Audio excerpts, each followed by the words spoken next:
Ok, a gente começa agora a tão esperada bateria de exercícios, né? A tão esperada bateria de exercícios. E eu disse isso para você realmente. Este primeiro exercício aqui, eu considero um super exercício. Eu considero um exercício muitíssimo importante, mas a gente não vai corrigi-lo aqui. Oh, não é porque em verdade esse exercício ele está corrigido por incrível que pareça, num dos últimos capítulos do meu livro. Ele está corrigido e, pelo que eu estou vendo, só tem 2 de vocês aqui que não tem o meu livro, né? Depois eu posso passar para você. Não, tudo bem, não tem problema, a gente pode resolver assim. Então, está no livro isso aí. Se você, eu não me lembro mais qual é o capítulo, mas se você se você deseja verificar esse exercício, faça o exercício no livro antes de ver os comentários. Mas por que não aqui? Porque vai tomar bastante tempo da gente e como a maioria já tem o livro, a gente pode avançar um pouco mais, né? Exercício 2. Exercício 2. Esse exercício 2, ele tem alguma importância pra gente aqui, claro, porque vocês precisam se lembrar de algo interessante com relação ao uso de mas. Se lembram? Considere a proposição Paula estuda, mas não passa no concurso. Paula estuda, mas não passa no concurso. Vamos lá? Paula estuda, mas não passa no concurso. Bem, é este mas aqui que você precisa observar. E aí, o autor da questão pergunta: nessa proposição, o conectivo lógico ali diz, letra A, disjunção inclusiva, letra B, conjunção? Sim, é uma conjunção. Vocês se lembram que a gente falou aqui que, embora, em geral, nas questões de conjunção vocês verão o ezinho, isso não significa que somente com o ezinho presente que se tratará de uma conjunção. Você pode ter uma conjunção também nesse caso, como outros casos que nós vimos aqui. Logo, o 2, exatamente, letra B, conjunção. Vamos para a questão 3. Essa 2 é muito simplesinha. Bom, a questão 3, ela já é uma questão muito bem elaborada pela ESAF, muito bem elaborada mesmo. A gente vai trabalhar com essa questão 3. Eu vou apagar aqui para que a gente tenha à disposição todo o quadro. Olha, a partir de agora, a gente passa a trabalhar com questões onde aprenderemos, onde veremos como utilizar esses conectivos lógicos que foram aprendidos aqui. Nessa questão, por exemplo, considere a afirmação P. Considere a afirmação P. A afirmação P é isto aqui, A ou B. Onde A e B, por sua vez, são as seguintes afirmações. Aí, A é isto aqui, segundo a questão. Carlos é dentista. Carlos é dentista. Este é o conteúdo que está dentro de A. Qual é o conteúdo que está dentro de B? Se Enio é economista, então Juca é arquiteto. Se Enio é economista, então, eu vou abreviar aqui Juca, então Juca é arquiteto. Eu vou abreviar aqui Juca para ficar mais fácil para a gente. Se Enio é economista, então Juca é arquiteto. No início é bom que vocês trabalhem com a sentença completa numa mesma linha para ficar mais fácil a análise, né? Bom, ele pergunta, ora, sabe-se que a afirmação P é falsa? Gente, vamos desde o início para ficar mais fácil? Trata-se de uma questão onde algumas premissas são colocadas para vocês e onde se diz o que é falso, o que é verdadeiro, etc., para que você faça a análise. Vamos desde o início? Considere a afirmação P. Você vai considerar a afirmação P. A afirmação P está dizendo o quê? A ou B. Onde A e B, por sua vez, são as seguintes afirmações. Então, A, o que, que tem dentro de A? É isso aqui. Carlos é dentista. O que tem dentro de B? Isto aqui. Se Enio é economista, então Juca é arquiteto. Se Enio é economista, então Juca é arquiteto. O que, que o autor da questão pede? Aí ele diz, ora, sabe-se que a afirmação P é falsa. Olha que interessante. Ele está dizendo que a afirmação P é falsa. Logo, tudo isso aqui é falso.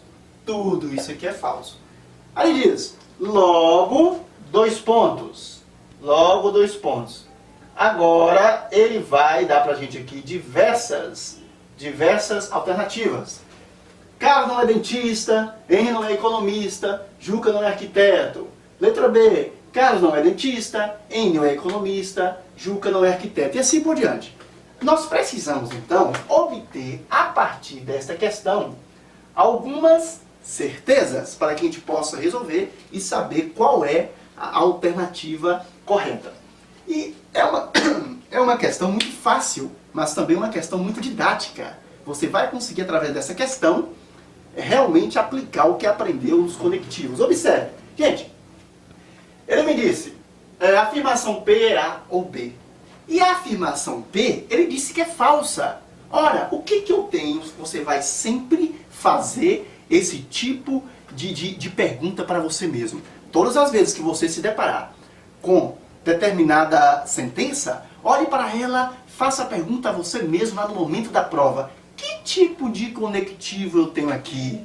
Ok? Ao fazer essa pergunta para você mesmo, você vai entender. Eu tenho aqui o quê? Tenho aqui uma disjunção. A disjunção comum, a disjunção inclusiva, não é isso? Tem uma disjunção. E o autor me disse que tudo aquilo ali é falso. Ora, qual é a situação na qual toda uma disjunção é falsa? Uma disjunção, a gente aprendeu aqui a tabela verdade dela, e a gente percebeu que a disjunção, ela somente será falsa numa situação. Ela só será falsa quando a primeira proposição simples for falsa e a segunda também for falsa. Ou seja, a disjunção, para que o todo aqui seja falso, é preciso que a primeira proposição, neste caso aqui é A, seja falsa, e é preciso que a segunda também seja falsa. Pronto, já tem uma pista. Ora, se o autor me disse que aquela disjunção é toda falsa, então ambas são falsas, porque trata-se de uma disjunção. Ora, então isso quer dizer que o A completo é falso e o B completo também é falso. Logo, tudo isso aqui, Carlos é dentista, tudo isso aqui é falso. E tudo isso aqui, se Enio é economista, então Juca é arquiteto, também é falso. Prestem bem atenção nisso aqui. Eu espero que todos tenham entendido. Se não entenderam, eu recomeço.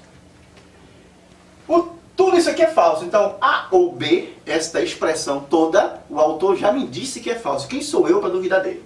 É falso. Ok. Gente, se A ou B é falso, então A ou B não é uma disjunção? Não é uma disjunção? A gente sabe que a disjunção, para ser falsa, é preciso que ambas as proposições que a compõem sejam falsas. Então, A é falso, B é falso. Olha o conteúdo de A. Em A eu tenho, Carlos é dentista. Então, tudo isso aí é falso. Já tenho a minha primeira certeza. Vou anotar aqui embaixo as minhas certezas. Minha primeira certeza qual é? Minha primeira certeza é Carlos não é dentista. Claro, se A é falso e A está dizendo que Carlos é dentista, então Carlos não é dentista. Carlos não é dentista. Esta é minha primeira certeza. Carlos não é dentista, porque ele disse que é falso. Ok. E qual é a minha segunda certeza? Vamos ver? Ora, B é falso. B é todo falso. Mas em B, eu não tenho uma proposição simples, como é o caso de A. Em A, eu tenho uma proposição simples. Quando ele diz que Carlos é dentista, é uma proposição simples. Como ele disse que é falso, a minha certeza qual é? É que Carlos não é dentista. Muito bem. Na letra B, eu não tenho uma proposição simples, então não vai ser tão fácil assim. Na letra B, eu tenho uma proposição composta. Agora, aí eu faço a perguntinha. Que tipo de conectivo eu tenho na letra B? Na letra B, eu tenho uma condicional. Olha aqui, eu tenho se Enio é economista, então Juca é arquiteto. Eu tenho uma condicional. Que ela toda é falsa. Claro, ela toda é falsa. Ela não é B? Toda ela não é B? Se A e B são falsos, toda essa condicional é falsa. O que nós aprendemos sobre a tabela verdade da condicional? Nós aprendemos que a condicional, ela somente será falsa numa situação. Quando a primeira for verdadeira e a segunda for falsa. Só há esta situação. Para que isso tudo aqui seja falso, é preciso que a primeira seja verdadeira e a segunda seja falsa. Ele já me disse que B é falso, que o todo é falso. Gente, se ele me disse que o todo é falso, então Enio é economista, terá que ser verdadeiro. E Juca é arquiteto, terá que ser falso. Por quê? Porque trata-se de uma condicional, gente. A condicional, ela somente será falsa nesta situação. Em todas as demais, ela será verdadeira. A condicional é falsa quando a primeira for verdadeira, neste caso aqui, Enio é economista, e a segunda for falsa. Logo, eu tenho minhas outras duas certezas. A segunda certeza, Enio é economista. Vamos colocar aqui. Enio é economista. Esta é minha segunda certeza. Qual é a minha terceira certeza? Olha lá. Juca é arquiteto acaba sendo falso, que é a segunda proposição. Não é uma condicional? Ele não disse que o todo é falso? Então a primeira é verdadeira e a segunda é falsa. Lá eu tenho Juca é arquiteto. Juca é arquiteto é falso.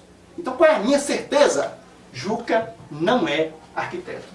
Minha terceira certeza, Juca não é arquiteto. A minha terceira certeza, Juca não é arquiteto. Agora nós vamos ver as alternativas que ele nos deu, né? Nós temos aqui. Letra A, Carlos não é dentista. Carlos não é dentista, ok. Bateu com nossa certeza. Enio não é economista. Não. A letra A não é verdadeira, porque Enio é economista. Então vamos passar para a letra B. Carlos não é dentista, ok. Bateu com nossa certeza. Esta primeira estou fazendo bem devagarinho, né? Carlos não é dentista, bateu com nossa certeza.